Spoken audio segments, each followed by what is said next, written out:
Shadows of Solitude. Henry Caldwell's mornings began as they had for 30 years, with the chime of his alarm clock at precisely 6:30. He lay in bed for a moment, staring at the canopy above, his mind already calculating the tasks ahead for the day. In his world, time was too precious to waste on sentimentality. Yet there it was, creeping into his thoughts in the quiet moments, filling the spaces of his otherwise immaculate life. He had built Caldwell Industries from the ground up, from an idea hatched in his college dorm to a multinational conglomerate. Wealth, power, influence, they all defined him. And yet, he was alone. As he swung his legs over the edge of the bed, his feet sank into the plush carpeting of his room, his eyes tracing the room's elegance, a testament to his wealth. Silk curtains, a custom king-size bed with Egyptian cotton sheets, and an expansive walk-in closet filled with designer suits and shoes. Yet, despite the grandeur, the room felt as hollow as his heart. He rose, moving through his morning routine with precision. The marble bathroom, with its high-end finishes and tasteful decor, echoed each sound. The water running, the brush against his teeth, the click of his cologne bottle, amplifying the emptiness that seemed to pervade his entire life.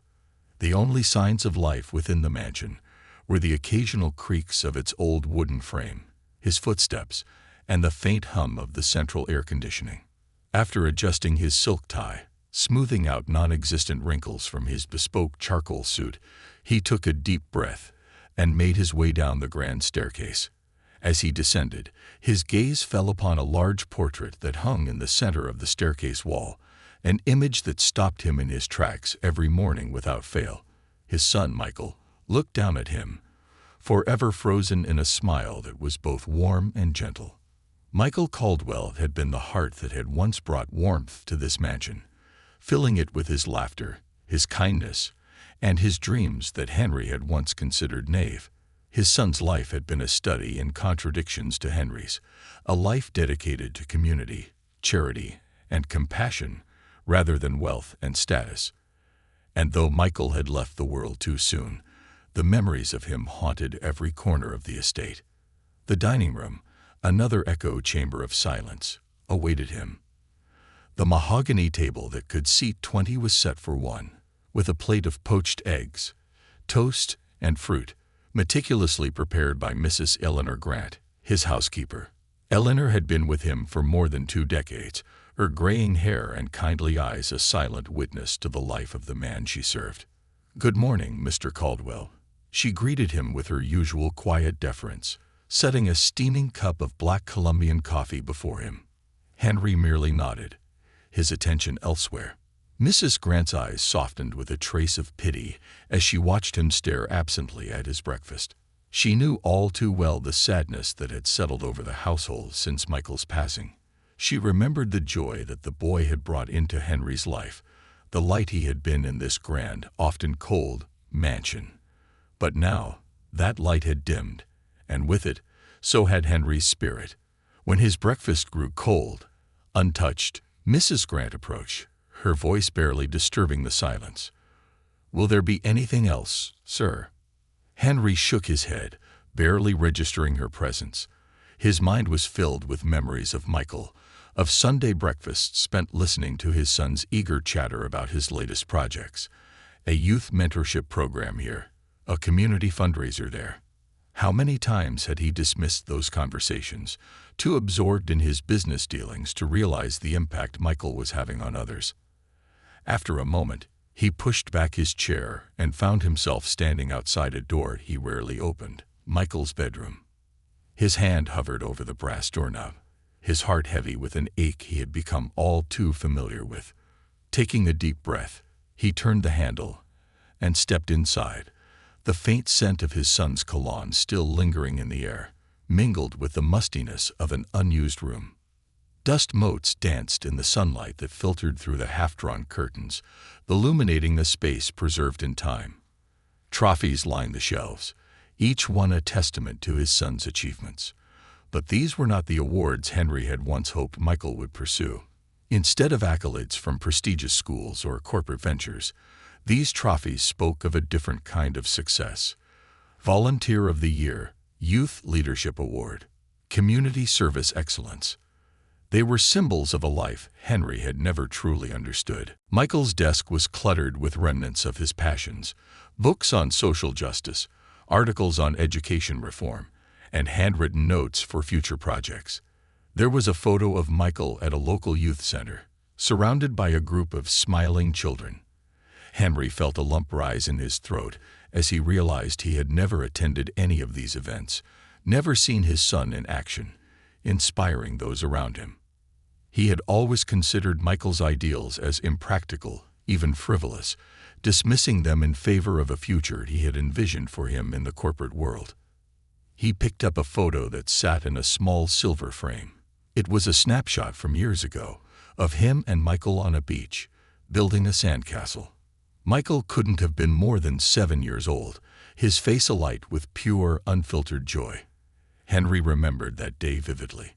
It had been one of the few times he had set aside his work to spend time with his son. They had laughed and played together, just father and son, unburdened by the expectations and misunderstandings that would later come between them. As he traced the outline of Michael's smiling face in the photo, a wave of regret crashed over him. How had he allowed their bond to deteriorate so completely? He had been too focused on building an empire, too busy to see the depth of his son's kindness, his compassion. It was only in the silence, now, that he felt the full weight of those missed moments, the conversations they would never have, the apologies that would go unsaid. The room suddenly felt too small, the walls closing in on him as his emotions surged. Placing the photo back on the desk, he left the room, shutting the door firmly behind him. As he leaned against the closed door, his heart pounded, the memories pressing down on him like a weight he could no longer carry alone. That afternoon, he decided to visit Michael's grave, a ritual he performed every year on his son's birthday. As he entered the cemetery, the crisp autumn air carried the scent of fallen leaves, and the sun cast long shadows over the tombstones. The sight of Michael's headstone, a simple, polished granite marker, stirred the ache that had become his constant companion. He placed a single white rose at the base of the headstone, his fingers lingering on the cold stone as he whispered, "Happy birthday, son." The silence around him was heavy, a painful reminder of all he had lost. Just as he was about to turn away, he heard the sound of soft footsteps on the grass. He stepped back, partially obscured by a large oak tree, as he saw 2 young girls approaching Michael's grave. The older one, perhaps 13 or 14, held the hand of her younger sister, who couldn't have been more than 8. They moved with purpose, clearly familiar with the path, and Henry watched, intrigued, as they knelt beside the grave. "Look, Emma," the younger girl whispered, her eyes brightening as she noticed the rose. "Someone else remembered Mr. Michael's birthday." Emma nodded, her expression somber. "Of course they did, Zoe. Mr. Michael was special to a lot of people." Henry's heart twisted as he watched Zoe carefully arrange a small bunch of wildflowers beside his rose, her fingers brushing the petals as if in silent reverence. Then she spoke, her voice barely a whisper, but filled with an innocence that struck Henry to his core. "I miss his stories," Zoe said, her eyes filling with tears. "Remember how he used to make all the voices for the characters?" Emma wrapped her arm around her sister's shoulders, a sad smile crossing her face. "Yeah, and he'd always bring you hot chocolate when you were in the hospital. Even when it wasn't visiting hours, he convinced the nurses to let him in." Henry felt his throat tighten as he listened, a sudden, overwhelming wave of questions flooding his mind. Who were these girls, and how had they known his son? What other acts of kindness had Michael performed that he had never known about? He wanted to approach them, to ask, but he felt rooted to the spot, as if afraid that moving would break the fragile moment he was witnessing. The girls stood silently for a moment, their heads bowed, and then, in unison, they whispered, "Thank you, Mr. Michael." Their voices carried in the quiet air, reaching Henry with a clarity that left him breathless. As the girls turned to leave, Zoe leaning against Emma for support, Henry remained hidden behind the oak tree, his mind reeling. The realization dawned on him, each piece of the puzzle slowly coming together. His son had touched these children's lives in ways he had never imagined, leaving behind a legacy of compassion that Henry had been too blind to see. When the girls disappeared around a bend in the path, he stepped out from behind the tree, his heart heavy with a newfound understanding. Placing his hand on the headstone one last time, he whispered, "I'm sorry, Michael. I never knew." As he walked back toward his car, Henry felt a shift within him. A need to know more, to uncover the life his son had lived beyond the walls of their mansion. For the first time in years, he found himself questioning the choices he had made, wondering if it was too late to find redemption in the lessons Michael had left behind. Unseen connections. Henry Caldwell left the cemetery that day with more questions than answers. He could not forget the young girls, Emma and Zoe, who had stood at his son's grave with such familiarity, their love and gratitude for Michael evident in every whispered word. Their presence had stirred something deep within him, a need to uncover the life his son had led beyond the world Henry had crafted. The drive back to his mansion felt unusually silent, the familiar hum of the engine drowned by the thoughts swirling in his mind. Henry replayed the girl's words again and again, each phrase revealing facets of Michael he had never taken the time to understand. It struck him now, how little he had truly known his own son. When he arrived home, he went directly to his study, the quiet room lined with leather-bound books and shelves of accolades he had won over the years. Yet for all his achievements, Henry realized that they held little weight compared to what he had witnessed that afternoon. As he settled into his chair, he picked up the phone, calling his assistant, Margaret. "Margaret, I need you to do something for me," he said, his voice steady despite the whirlwind inside him. "Yes, Mr. Caldwell," Margaret replied, her tone professional as always. "There are two girls I saw today at Michael's grave," he explained. "Emma and Zoe Johnson. I need to know who they are, where they live, and how they knew my son." There was a pause on the other end of the line before Margaret responded. "I'll look into it right away, sir. Is there anything specific you'd like me to focus on?" Henry hesitated, struggling to put his thoughts into words. I want to understand the connection they had with him. He meant something to them. Find out whatever you can." After ending the call, Henry leaned back in his chair, running a hand over his face. He hadn't felt this kind of urgency in years, a feeling that was equal parts regret and determination. For so long, he had assumed he understood everything about Michael, his dreams, his ambitions, his place in the world. But now, with each passing minute, he realized that his understanding had been nothing more than an illusion. The next morning, Margaret appeared in his study, her usual calm expression replaced by a slight furrow in her brow as she handed him a folder. "Mr. Caldwell, I found some information on the girls," she began. "Emma and Zoe Johnson are orphans. They lost their parents in a car accident about 3 years ago and have been living with their aunt, Clara Johnson, in Oakwood Heights." "Oakwood Heights," Henry repeated, surprised. He knew of the neighborhood. It was a working-class area on the other side of the city, far removed from his world of manicured estates and private clubs. "Yes, sir," Margaret continued, adjusting her glasses. "Their aunt has been their guardian since the accident, but she's a single woman working 2 jobs to make ends meet. Times have been tough for them."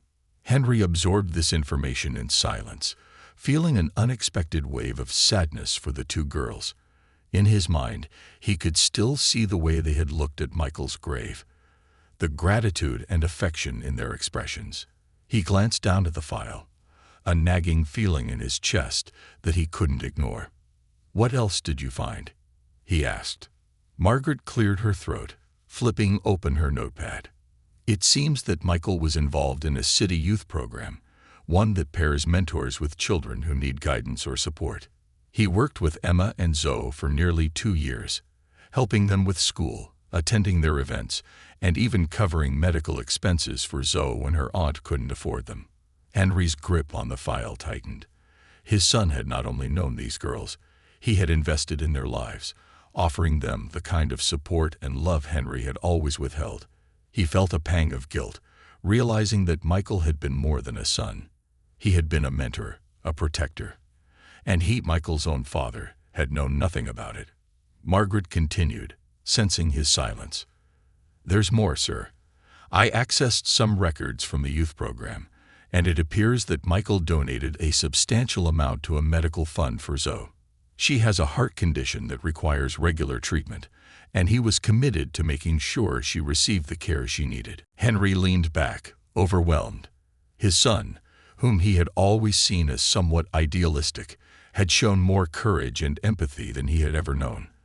The weight of his ignorance felt like a stone pressing down on him, and for the first time, he felt ashamed of the life he had led, so detached from the compassion that had been Michael's guiding force. "Thank you, Margaret," he said, his voice barely a whisper. Margaret closed her notebook, her gaze softening as she looked at him. "Mr. Caldwell, if I may say, I believe Michael would be proud of you for taking the time to understand this side of him. It's never too late to know someone, even if they're gone."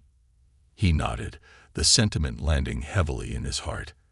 As Margaret left the room, he opened the file, his eyes scanning over the details of the girls' lives. There were photos from the youth program, images of Michael smiling with Emma and Zoe, their faces alight with joy. In one picture, he was helping Zoe with what looked like a school project, and in another, he stood beside Emma, pointing to something in a textbook. They looked at him with trust, admiration, and most of all, love. Henry felt an overwhelming urge to do something, anything, to honor this legacy Michael had left behind. But how? His world was one of wealth and privilege, so far removed from the struggles of Oakwood Heights. And yet these girls, Emma and Zoe, were his last connection to Michael's spirit, to the life he had quietly devoted himself to. With a resolve he hadn't felt in years, Henry made a decision. He would go to Oakwood Heights himself. He would see firsthand the life his son had embraced, the people he had touched, and perhaps, through them, find the understanding he so desperately sought. The drive to Oakwood Heights felt surreal.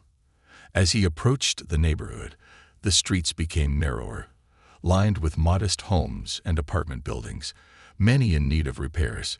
Children played on the sidewalks, their laughter a stark contrast to the silence that often filled his own home. Henry felt out of place, his sleek black sedan drawing a few curious glances as he navigated through the unfamiliar streets. He parked outside a rundown apartment complex, the address Margaret had given him for the Johnsons.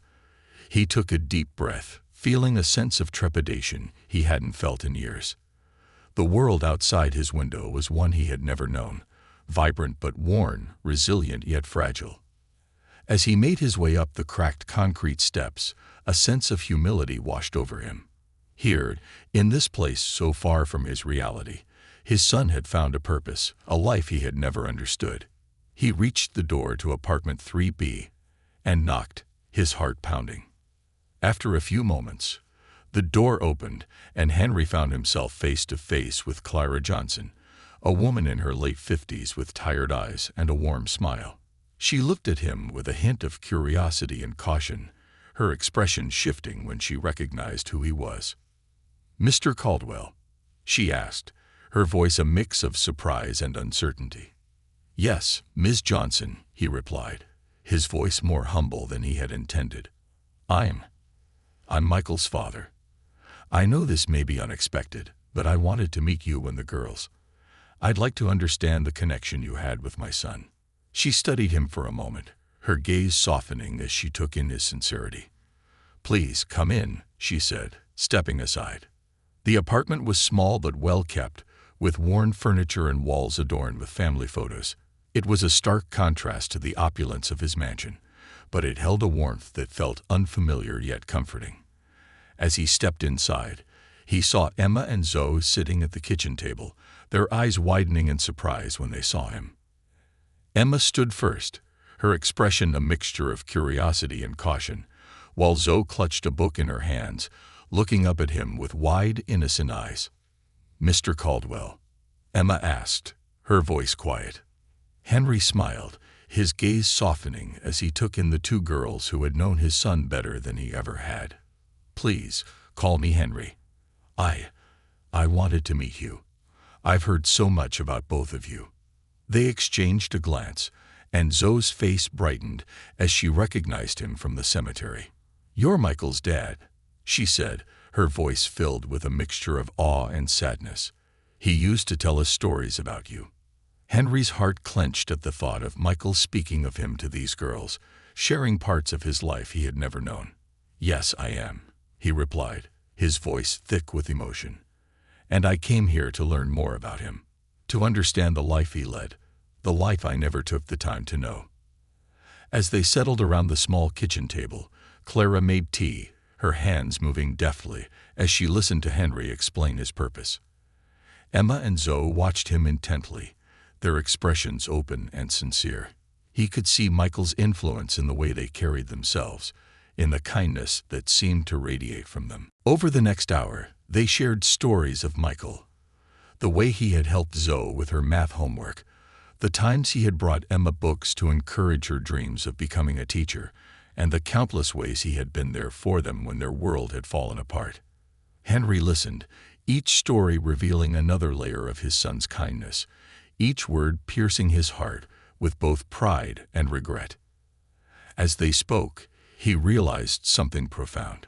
These girls, who had known hardship and loss, had become a part of Michael's life in ways Henry had never allowed himself to be.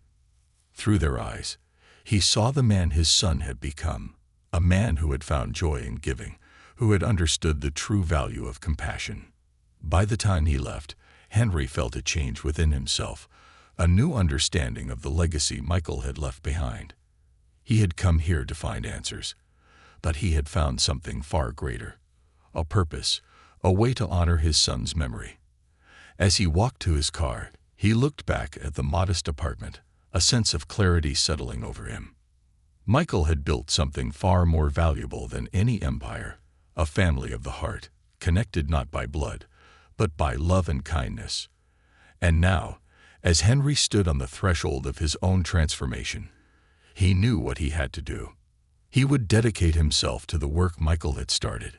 He would build something in his son's name, a foundation that would ensure Michael's legacy lived on, helping others, just as Michael had done. And he would make sure that Emma and Zoe, the last threads connecting him to his son, would never again face the world alone. As he drove away from Oakwood Heights, Henry Caldwell knew that his journey was only beginning. And for the first time in years, he felt something he hadn't known he was capable of: hope, the promise of redemption. The following morning, Henry awoke with a renewed sense of purpose. The weight of guilt and regret still lingered, but for the first time, they were joined by something else, a determination to carry forward Michael's legacy. The foundation he envisioned wasn't just about honoring his son's memory. It was about making amends, reconnecting with the world Michael had embraced so fully. But he knew it wouldn't be easy. He was an outsider to this life, a man who had built his identity on wealth and power, now trying to find a place in a community that operated on principles of compassion and connection. His mind was already racing with ideas, and as he made his way downstairs, he called Margaret into his study. She arrived promptly, her efficiency and loyalty a comfort to him as he prepared to share his vision. "Margaret," he began, sitting across from her at his desk, "I've been doing a lot of thinking, and I've come to a decision. I want to establish a foundation in Michael's name, something that will help children and families who need support. It would be a continuation of the work he started, and it's the least I can do for him." Margaret's eyes softened with sympathy and understanding. "I think that's a wonderful idea, Mr. Caldwell. Michael would have been proud. How would you like to start?" Henry leaned back, his gaze distant as he envisioned what the foundation could become. "I wanted to support educational programs, health care for children in need, and mentorship opportunities for underprivileged kids, just like the girls Michael mentored. But I don't want this to be about throwing money at a problem. I want it to be personal. I want to be there, involved, meeting people, understanding their struggles. I want to make a difference the way Michael did. Margaret nodded, her pen poised to take notes. You've always been a man of action. Sir, if this is your way of honoring Michael, then I have no doubt it will be meaningful. I can start making calls to community leaders, nonprofits, and schools in the area to see where we can make the most immediate impact. Thank you, Margaret, he replied, a hint of gratitude in his voice. And reach out to Clara Johnson as well. I'd like her and the girls to be involved, if they're willing. They're my last connection to Michael, and I want them to know this is as much for them as it is for him. As Margaret left to begin the groundwork, Henry felt a strange, almost unfamiliar warmth spreading through him. The decision to create this foundation felt like the first right choice he had made in years. For so long, he had been surrounded by cold calculations, profit margins, and deals, his life a carefully controlled machine. But now, as he considered the possibilities, he felt a surge of genuine excitement and purpose. That afternoon, he received a call from Clara Johnson. Her voice was hesitant but kind as she spoke, still processing the change in the man she had once known only as a distant, wealthy father to her niece's mentor. Mr. Caldwell, Margaret explained what you're planning, and I just wanted to say, thank you. It's a beautiful way to remember Michael, she said. Emma and Zoe were deeply affected by his passing, and I know they'd be honored to be part of this, if that's truly what you want. Henry nodded, though she couldn't see him. Yes, Clara, it is. And please, call me Henry. This is not just a foundation for Michael's memory, it's a commitment. I want to make a real difference. Michael believed in Emma and Zoe, and so do I. They've inspired me in ways I never thought possible. There was a pause on the other end before Clara spoke again, her tone softening. I can't say I'm not surprised by this change, Henry, but I believe you mean it. And I think the girls will be thrilled to help. They agreed to meet at the Riverside Community Center, the same place where Michael had spent countless hours volunteering. The center had become a sanctuary for children and families in the area, providing after-school programs, tutoring, and community events. Henry hadn't been inside a community center since his own youth, and he felt a pang of nostalgia and trepidation as he prepared himself for what awaited. The community center buzzed with life as he entered, a stark contrast to the quiet, sterile spaces he was accustomed to. Brightly colored posters adorned the walls, advertising everything from job workshops to family movie nights, and the laughter of children echoed through the hallways. Linda Morels, the center's director, greeted him at the entrance, her warm smile making him feel at ease, despite his lingering discomfort. Mr. Caldwell, it's a pleasure to finally meet you, she said, extending her hand. Please, call me Henry, he replied, shaking her hand with a genuine smile. Thank you for welcoming me. I wanted to understand the work Michael was doing here, and I couldn't think of a better place to start than the center he loved. Linda nodded, her gaze thoughtful as she studied him. Michael was an incredible mentor, Henry. He saw potential in these kids, potential that others often overlooked. He wasn't just here to volunteer. He was here to connect, to help them see a future beyond the walls of this neighborhood. She led him through the center, showing him the various rooms where children were engaged in art projects, tutoring sessions, and sports activities. Everywhere he looked, Henry could see signs of Michael's influence: a bookshelf donated in his name, a mural painted by children he had mentored, a garden in the courtyard that he had helped build. They reached the tutoring room, where Emma and Zoe were waiting. The girls looked up, their faces lighting up with smiles when they saw Henry. Henry, Zoe called out, waving him over. She had a book in her hands, one of the many Michael had given her to encourage her love of reading. Did you come to see the center? This is where Michael used to help me with my homework. Henry's heart swelled as he approached them, feeling an almost paternal pride for these two girls who had become his link to the son he had lost. Yes, Zoe, I wanted to see it all. This place, it feels like a second home to you, doesn't it? Emma nodded, her expression softer, more mature. It does. Michael made us feel like we mattered, like we had something to offer the world. He wasn't just a mentor, he was our family. Henry swallowed, moved by her words. Emma, Zoe, I want to make sure this place continues to grow, that other children have the same opportunities Michael gave you. That's why I'm starting the Michael Caldwell Foundation. I'd like the two of you to be part of it. You knew his heart better than I did, and I need your help to carry his vision forward. The girls exchanged a glance, their expressions a mix of surprise and excitement. Emma's voice was steady, but there was a hint of emotion as she replied, We'd be honored, Henry. Michael would have wanted this. Over the next few weeks, Henry threw himself into building the foundation, working closely with Linda, Clara, and the girls to create programs that would make a real impact. They started small, with scholarships for local children, tutoring programs, and a medical fund to assist families with healthcare costs, especially for those with chronic conditions like Zoe's. Each day brought Henry deeper into a world he had never known. He attended community meetings, sat with parents who shared stories of their struggles and dreams, and listened to children who spoke of their aspirations with a hopefulness that was both heartbreaking and inspiring.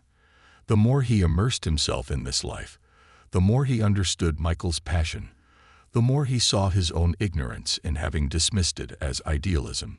One day, as he was reviewing grant applications in the foundation's modest office, Linda approached him with a thoughtful expression. Henry, I think it's time you heard something, she said, sitting down across from him. The people here, they were skeptical at first, unsure if they could trust you. They see you as a wealthy outsider, someone who's never known hardship, but they've also seen the change in you. They've seen how much this foundation means to you, how involved you've been. You're becoming part of this community, one step at a time. Henry looked down, feeling a rush of humility. Thank you, Linda. I know it will take time, but I'm willing to put in the effort. I'd spent so much of my life focused on myself, on my success, that I lost sight of what really matters. I don't want to make that mistake again. Linda nodded, a smile playing at the corners of her mouth. Michael would be proud, Henry. I think you're finally starting to see the world through his eyes. That evening, Henry returned to Oakwood Heights, not to observe from a distance, but to truly engage with the community. He met with families, shared meals, and listened to stories that painted a vivid picture of resilience and hope. He felt himself transforming with each encounter. The rigid businessman he once was dissolving into someone softer, someone willing to be vulnerable. As he spent more time with Emma and Zoe, they began to open up to him in ways that surprised him. Zoe would share stories about her school, her dreams of becoming a doctor, and her memories of Michael, while Emma would talk about her ambitions of becoming a teacher, inspired by the way Michael had guided her. One evening, as they sat around a small fire pit in Clara's backyard, Zoe looked up at Henry with a curious expression. Henry, can you tell us a story about Michael? She asked, her voice filled with innocent wonder. Something we don't know. Henry hesitated, the request catching him off guard. But then he smiled, the memories flooding back as he spoke. When Michael was little, he loved to build things. He'd spend hours constructing towers and forts, only to knock them down and start again. One time, he convinced me to help him build a treehouse. It was the one time I put work aside, and we spent the whole weekend together, hammering and nailing, getting splinters and blisters. He was so proud of that treehouse, and I was too, though I never told him. Emma and Zoe listened intently, their eyes shining with admiration and love for the man they had called their mentor. As he spoke, Henry felt a sense of peace, the connection between them growing stronger with each shared memory. For the first time since Michael's passing, he felt as though he had a place in the world, a place that was not built on wealth or power, but on love, compassion, and a desire to make a difference. And as he looked at Emma and Zoe, he knew he had finally found the family he had always longed for, a family that had been there all along, waiting for him to open his heart. The Michael Caldwell Foundation became more than just an organization. It became a movement, a symbol of hope, and a testament to the power of redemption. And through it, Henry Caldwell found his way back to himself and to the son he had finally come to know. Trials and transformation. Weeks passed, and the Michael Caldwell Foundation grew steadily, its reach extending into every corner of Oakwood Heights. The community center became its headquarters, and each day brought new faces seeking the help and guidance that Henry had promised. But with every success, Henry found himself confronted by both the rewards and the challenges of immersing himself in a world so far removed from the privileged life he had known. The foundation's influence was spreading, yet Henry knew that gaining the community's complete trust was an ongoing journey. Despite his commitment, there remained those who viewed him with suspicion, a wealthy outsider, a man who, in their eyes, could never fully understand their struggles. The whispers were there, even as he poured himself into the foundation, even as he spent hours sitting with children and listening to parents. They wondered if his motives were genuine, or if this was merely a charitable whim, an attempt to ease a wealthy man's conscience. Henry had always considered himself resilient, but now, faced with skepticism and criticism that felt painfully personal, he began to feel a vulnerability he hadn't anticipated. He was investing not only his time and resources but his heart. Every small victory brought a sense of fulfillment, but every doubt cast by the community stirred up his own insecurities and the echo of his failures as a father. One evening, as he wrapped up a long day of the center, Linda Morels, the community center director, invited him to a late-night coffee at a small diner down the street. She'd noticed the exhaustion in his eyes and had watched him work tirelessly, pushing through each day with a determination that impressed even her. But tonight, she wanted him to take a break, to reflect, and perhaps to face some hard truths. The diner was warm and welcoming, a haven from the chill of the night. Henry slipped into a booth across from Linda. The smell of coffee and the low hum of conversation, creating an atmosphere of comfort and familiarity. "You've done more for this community in the past few months than anyone could have imagined, Henry," Linda began, watching him closely. "But I sense something else. You seem burdened." Henry sipped his coffee, taking a moment to collect his thoughts before responding. "It's strange, Linda. All my life, I've been driven by ambition, by the need to succeed. But that was a different kind of pressure, one I understood. This is something else entirely. I came here to honor Michael, to make up for the mistakes I made with him. But every time I think I'm making progress, there's always that voice reminding me that I'm an outsider, that I'll never really belong here." Linda's gaze softened. "Henry, you need to understand something about this community. They've seen people come and go, people who make promises they never keep. They've learned not to trust too easily. And yes, you're a wealthy man stepping into a world where most people are just trying to get by. But you have something more valuable than money. You have a desire to change, to grow. And that's something they don't often see." He nodded slowly, the truth of her words settling within him. "I just wish I could do more, faster. I want them to see that I'm here for the long haul, that I'm committed." Linda reached across the table, placing her hand on his. "They see you, Henry. I see you. You've shown up, day after day. You've listened to their stories, shared your own. Give it time. Trust isn't built overnight. And maybe you also need to give yourself time to fully embrace this change." Henry's shoulders relaxed, the tension easing as he realized he was not alone in this journey. He had allies, people who believed in his transformation, and that was enough. For now. But not all the challenges were external. Henry's resolve was further tested when he received a call from Richard Bennett, the senior board member of Caldwell Industries. Richard was a shrewd, ambitious man, and while he had respected Henry's business acumen, he had never understood or supported Henry's recent transformation. "Henry, we need to talk." Richard's voice crackled over the line, irritation barely concealed. "Your absence is starting to affect the company. The shareholders are getting restless, and there's talk of a no-confidence vote. They think you're losing touch, that your focus is elsewhere. Henry had expected this. He knew his sudden withdrawal from the corporate world would raise eyebrows, but he hadn't realized the board would act so quickly.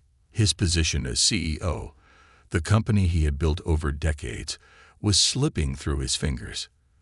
But surprisingly, the thought didn't shake him as much as he'd expected. "Richard," he replied, his tone calm but firm, "I understand their concerns. But I'm making a difference here, something real, something meaningful. I won't be returning to the company, not in the way I once was. If they want to move forward without me, I won't stand in their way."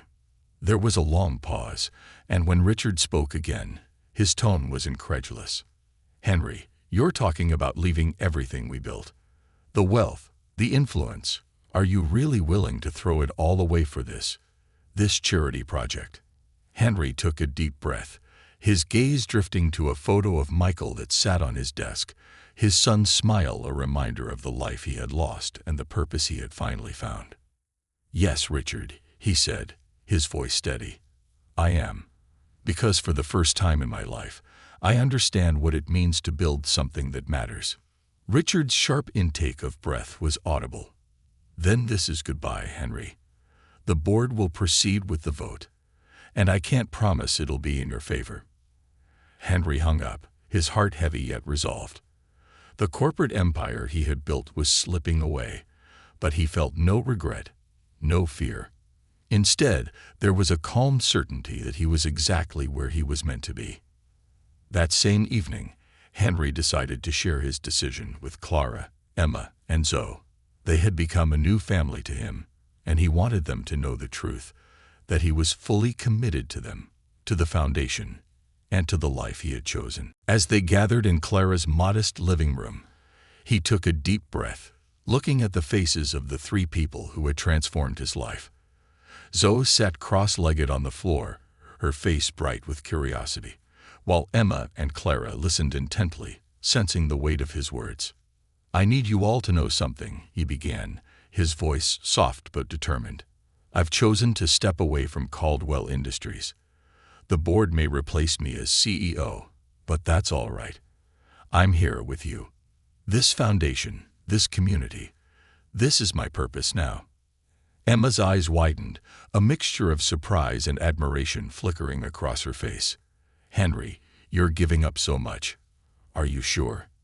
Henry smiled, the warmth of his decision filling him with peace. "Yes, Emma. For most of my life, I thought success meant power and wealth. But I was wrong. Michael showed me a different path, one I'm proud to walk now. And I want to do it with all of you by my side." Zoe's small hand slipped into his, her innocent smile lighting up the room. "We're with you, Henry. We'll make Michael proud." With renewed purpose, Henry dedicated himself entirely to the foundation. They expanded their programs, launching scholarships, medical support, and mentorship opportunities for children in need. The foundation became a beacon of hope, a place where children could dream of brighter futures and families found the support they so desperately needed. But the work was not without struggle. As the foundation grew, Henry faced backlash from certain factions within the community and even former colleagues who accused him of abandoning his responsibilities, of indulging in a personal vanity project. Rumors circulated that he was simply seeking redemption for past sins, that his involvement was nothing more than a public relations move. Each accusation stung, but Henry pressed on, knowing that his intentions were true. He had learned that transformation did not happen overnight. That trust was not easily won. And so he continued, day by day, showing up, listening, giving his time, energy, and heart. Linda became his closest ally, guiding him through the complexities of community work, teaching him the importance of humility and patience. Emma and Zoe, too, were his constant supporters, their presence a reminder of why he had chosen this path. They became the heart of the foundation, with Emma helping to coordinate programs, and Zoe bringing a youthful joy that inspired everyone around her. One day, as Henry was reviewing the latest batch of scholarship applications, he felt a tug on his sleeve. He looked up to see Zoe standing beside him, her expression serious. "Henry," she said softly, "there's something we need to tell you. About Michael." Henry's heart skipped a beat, a mixture of anticipation and trepidation filling him. Zoe and Emma exchanged a glance before Emma nodded, signaling her sister to continue. "Michael, he knew you were a good person, even if you didn't always show it," Zoe began, her voice small but steady. "He used to tell us stories about you, about the times when you put everything aside just to spend time with him. He believed you could change, that you would see the good in people if you just tried." Emma stepped in, her voice more mature, but filled with the same affection. "Michael never stopped hoping, Henry, even when you were distant, even when he felt alone. He believed that one day you'd find your way, and I think he'd be really proud of who you've become." The words struck Henry like a wave, filling him with both grief and gratitude. His son, the man he had once dismissed as naive and idealistic, had never given up on him. And now, through these two girls, he felt Michael's presence, his love, his belief that redemption was possible. Henry's voice was thick with emotion as he replied, "Thank you, Emma. Thank you, Zoe. I'll never be able to repay what you've given me, but I promise you this. I'll spend the rest of my life trying." Months turned into seasons, and the Foundation's work continued to flourish. Henry became a familiar face in Oakwood Heights, known not as a wealthy businessman, but as a man who had given everything to help those who needed it most. He attended school events, celebrated birthdays with the children he mentored, and became a trusted member of the community.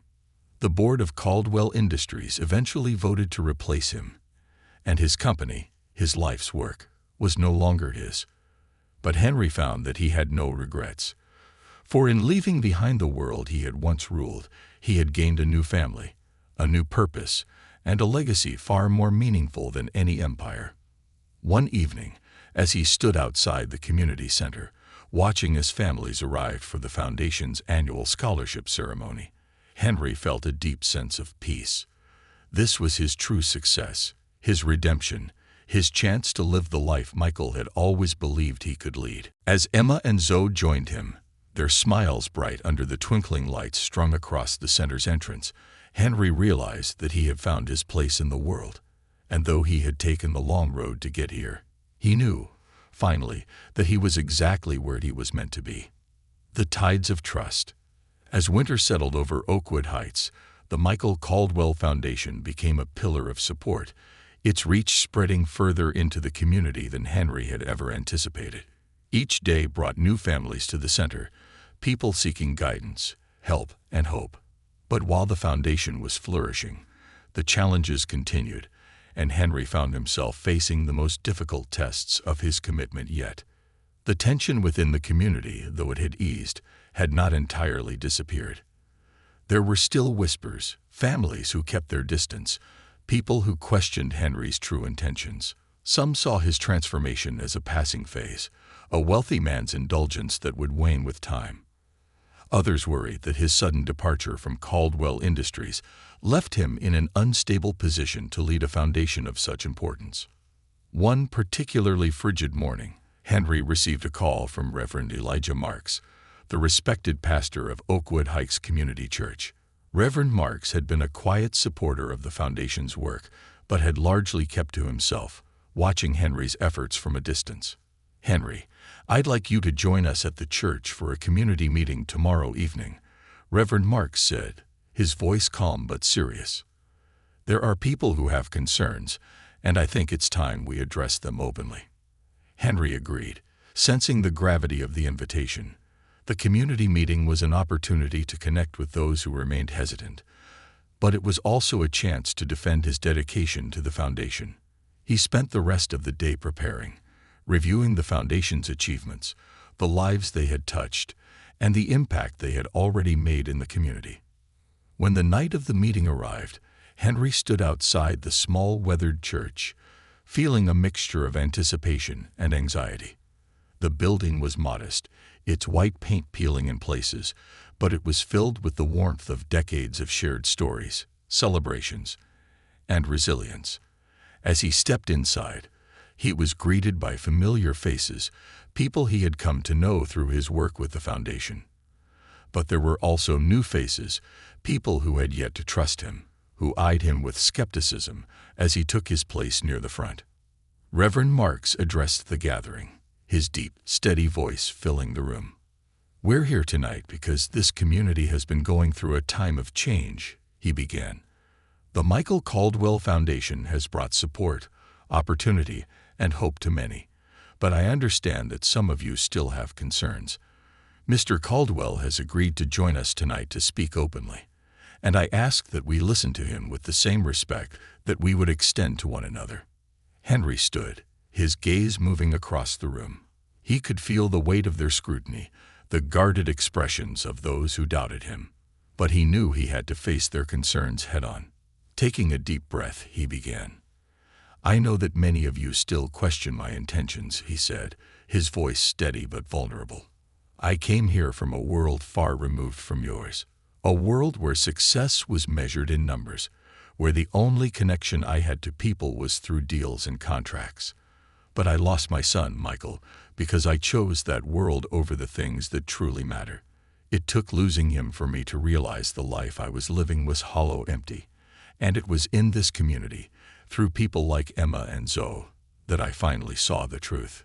Henry paused, allowing his words to sink in, watching as a few expressions softened, though some remained guarded. "I've poured everything into this foundation because it's my chance to make amends, to do something meaningful. But I'm not here to impose my values on anyone or to fix problems I don't fully understand. I'm here to learn, to listen, and to support. This foundation is not about me. It's about all of us working together to make a difference." A hand rose from the middle of the crowd, and Henry recognized the woman as Mrs. Rodriguez, a longtime resident of Oakwood Heights who had been vocal in her skepticism of his involvement. "Mr. Caldwell," she began, her voice carrying a mixture of doubt and curiosity, "I want to believe you. But people like us, we've seen too many promises go unfulfilled. People come in with big plans, only to leave when things get tough. Why should we believe you'll be any different?" Henry looked at her, understanding her hesitance. "I can't change the past, Mrs. Rodriguez, but I can promise you this. I'm not going anywhere. I've already lost too much, and I'm here because I want to help, because I believe in the strength of this community. I may never fully understand your struggles, but I'm committed to standing with you, through the good and the bad. And I hope, over time, I can earn your trust." The room was silent, each person processing his words. Reverend Marks nodded thoughtfully, sensing the sincerity in Henry's voice. As the meeting continued, others shared their concerns, their questions, and gradually their gratitude. By the end of the night, Henry felt a weight lift, as though he had taken another step toward bridging the gap between himself and the community. Though not everyone was fully convinced, he felt a renewed sense of purpose, bolstered by the knowledge that he was not alone in this journey. In the days that followed, Henry and the Foundation launched several new initiatives, each designed to address specific needs within the community. They partnered with local businesses to provide job training, offered financial literacy workshops, and expanded the scholarship program to cover trade schools and vocational programs. These efforts brought more people into the fold, and gradually the Foundation became a trusted presence in Oakwood Heights. Emma and Zoe played an instrumental role, their insights and ideas helping to shape the programs in ways Henry hadn't anticipated. Emma, who had always been fiercely independent, began taking on more responsibilities, coordinating events, and connecting with families in need. Zoe, though young, had a natural talent for bringing people together, her bright smile and boundless enthusiasm a source of inspiration for everyone around her. One afternoon, as Henry worked on the Foundation's budget with Emma, she looked up from her papers, her expression thoughtful.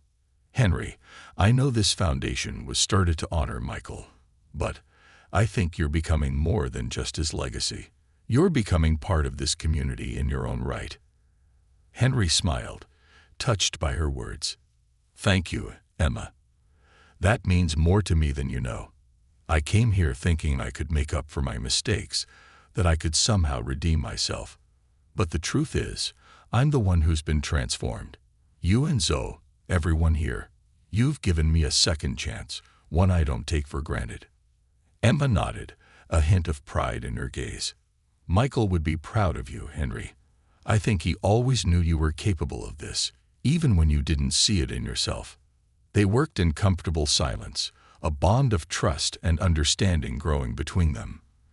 For Henry, this was more than a partnership. It was a family, one that had formed not through blood, but through shared purpose and the desire to make a difference. As spring approached, the foundation began preparing for its biggest event yet, a community festival celebrating the achievements of Oakwood Heights. The festival would feature performances by local musicians, an art exhibit showcasing the work of young artists, and booths offering resources for families. It was a celebration of resilience, a testament to the spirit of a community that had overcome countless challenges. The night before the festival, Henry found himself alone in his office at the community center, going over the final details. He felt a sense of anticipation, a mix of excitement and nervousness. This event was more than just a festival.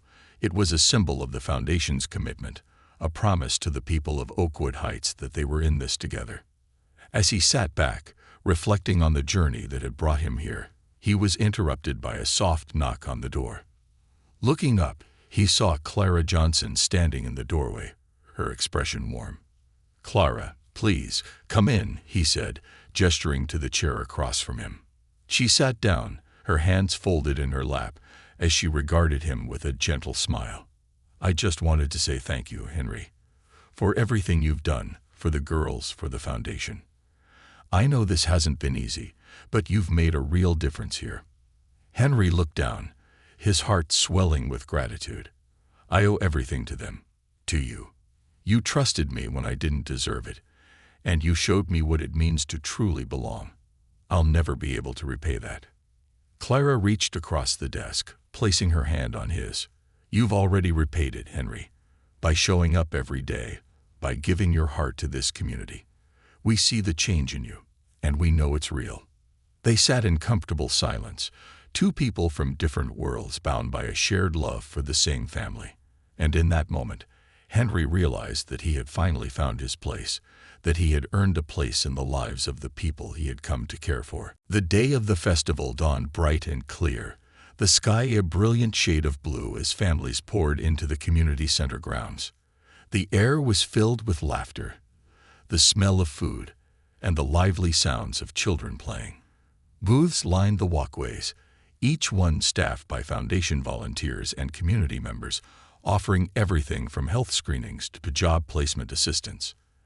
Henry moved through the crowd, greeting families, shaking hands, and taking in the joy and energy that filled the air. This was the vision he had once scoffed at, a world he had once dismissed as idealistic and impractical. But now, as he watched children dance to the beat of a local band, as he saw families come together to celebrate, he felt a profound sense of fulfillment. At the center of it all, Emma and Zoe were thriving, their smiles wide as they guided children through games and activities.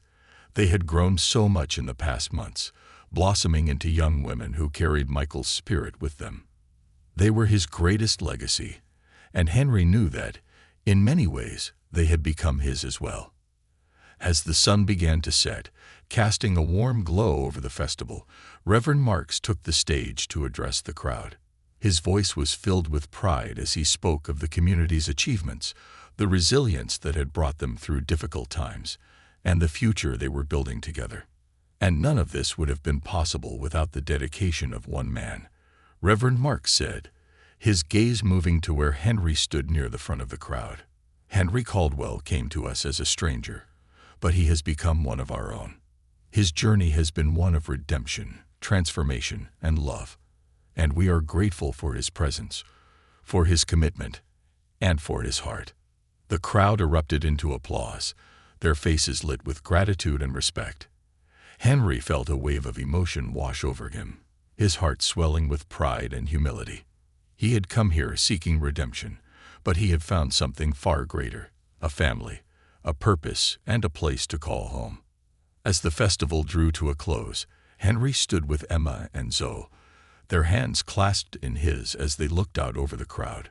The lights twinkled above them, casting a warm glow over the scene, and he felt a deep sense of peace, a knowledge that he had finally found where he belonged.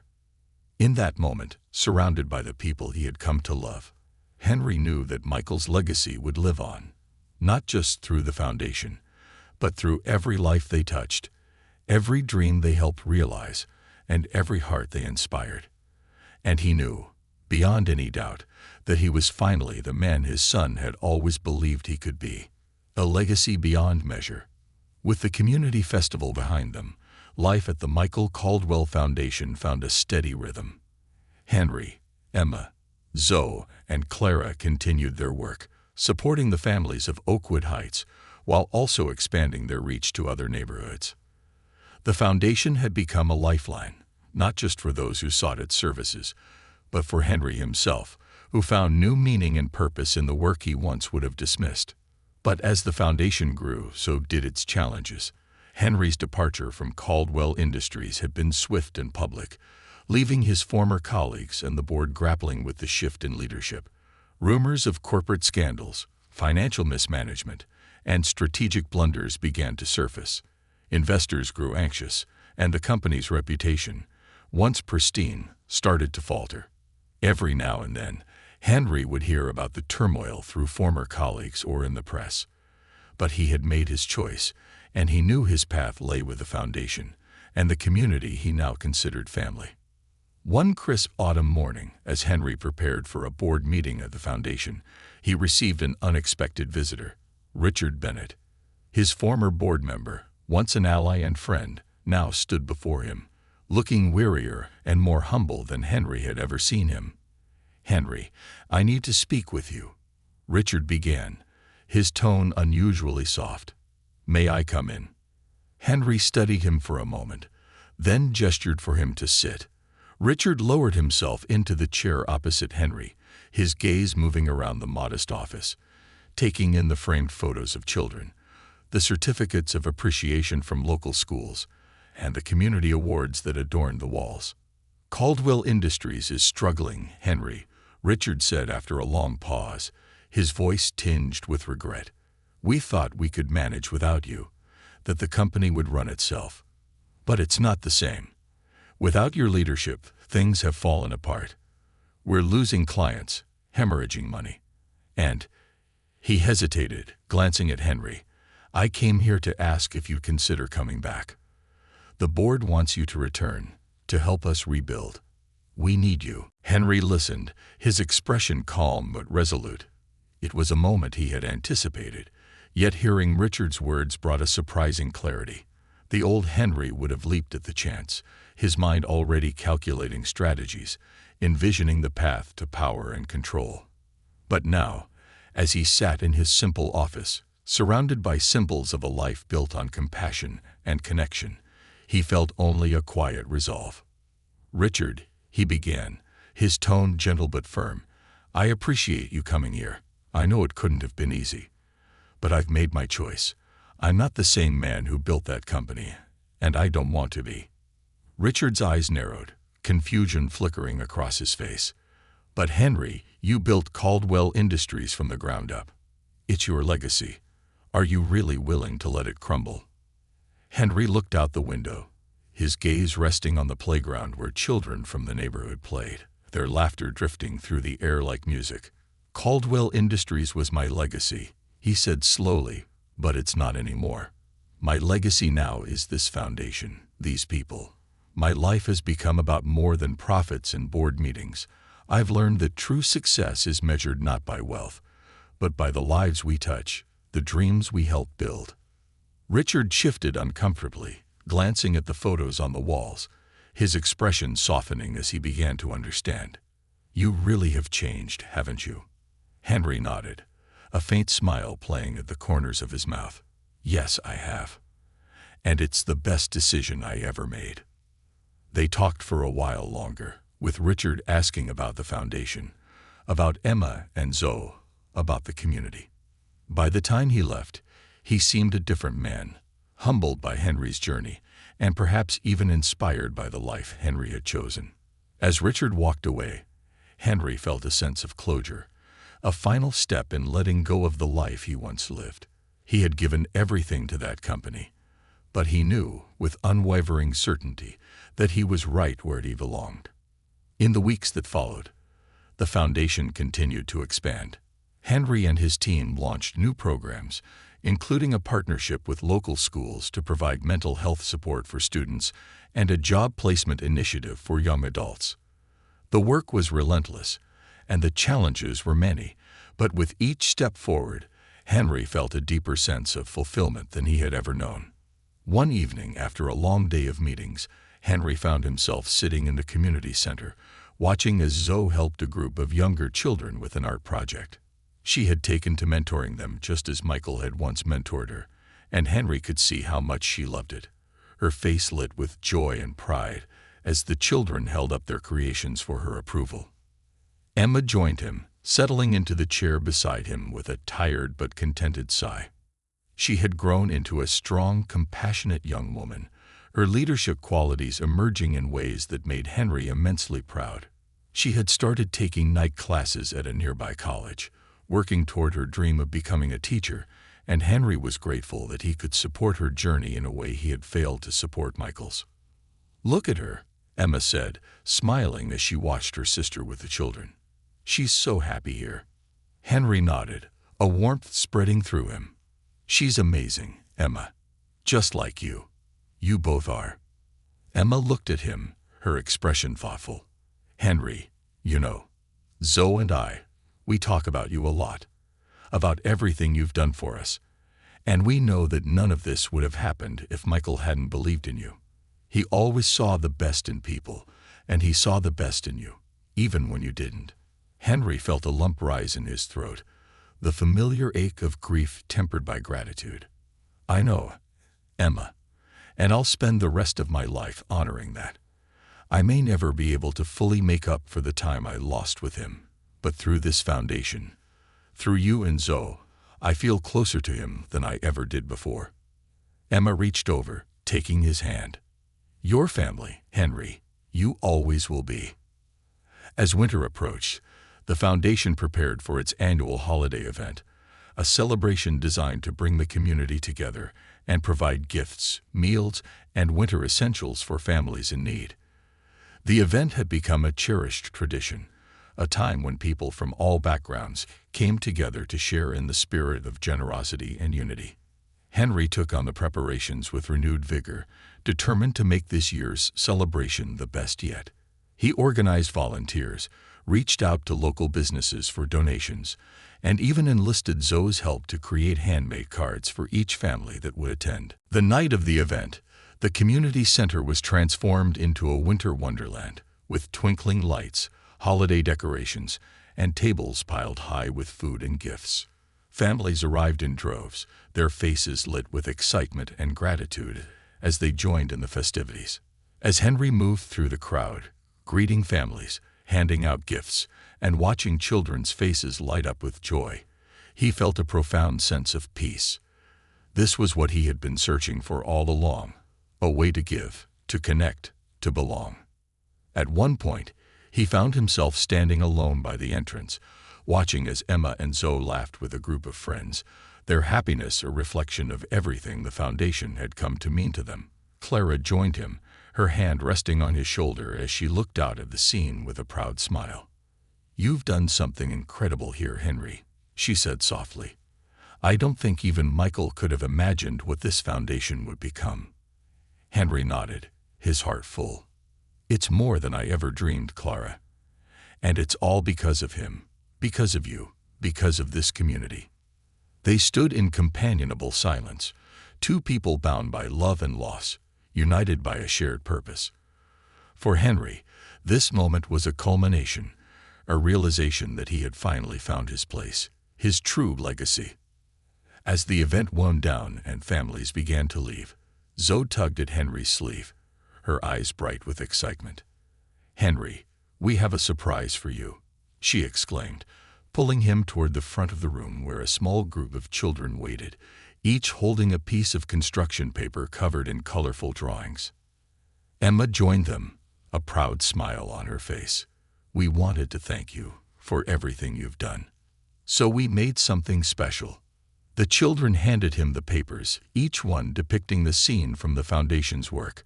Families receiving food, children laughing and playing, volunteers lending a hand. But what touched Henry the most was the final piece, a portrait of himself, drawn by Zoe, surrounded by the community he had come to love. "This is our family, Henry," Zoe said, her voice soft but filled with conviction. "And you're part of it, forever."